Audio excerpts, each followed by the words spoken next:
What is Rob's thoughts on the 144,000? Yeah, I think we mentioned this in one of the previous shows recently, but just to summarize it, I believe that the book of Numbers uh, is the tribulation roadmap.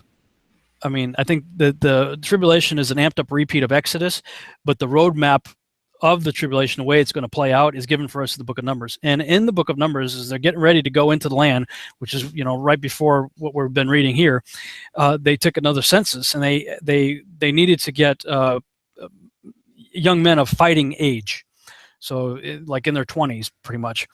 And what you see is that they had 1,000 from each of the 12 tribes. Well, in Revelation, you have 12,000 from each of the 12 tribes. That gives us 144,000.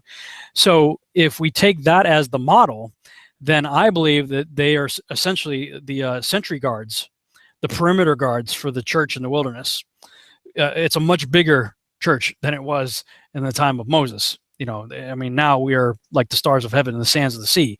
When Yahuwah pulls us from all the nations of the world into wherever location he's going to bring us, we're protected out there. And I think there's good reason to believe, based on the book of Numbers, that the 144,000 are going to be human sentry guards. And I don't know if Steve believes this. I think Zach was the one that kind of proposed this idea, and I think Doug Camp is possibly in agreement with it as well, that they may be the first fruits of the resurrection, that they may receive their glorified bodies in advance, which means they're effectively immortals.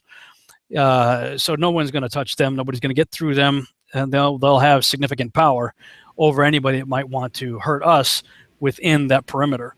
So, and Zach, I believe that they're virgin males of each of the 12 tribes, is what the scripture says. And, you think about today's day and age, and where you're going to find virgin males, right? It's pretty good luck. But if you do, chances are they're probably in their early to mid teens. A lot of them start screwing up by the time they get to high school, and certainly in their 20s. Now, that's not to say that there couldn't be those who are sanctified and set apart. I mean, I didn't, this may be TMI, but I didn't lose my virginity until I was 21. Because I was trying to hold out. I was trying to do the right thing. I was trying to wait for marriage, but I had a moment of weakness and blew it when I was 21. But, and I was probably the only virgin male in the U.S. Army up until that point, and got ribbed for it on a regular basis every weekend after everybody came back from the parties, But that to say, it does say that they're virgin males, so they're probably young. Zach goes so far to say that he believes that they're actually children. And he gives a pretty compelling argument for it. I'm not saying he's wrong. I tend to think that they're a little bit older, but he could be right. So that would be my take on it. Yeah, he goes into the first fruits of the resurrection. Definition. Yeah. Well, the first fruits of our loins is our children.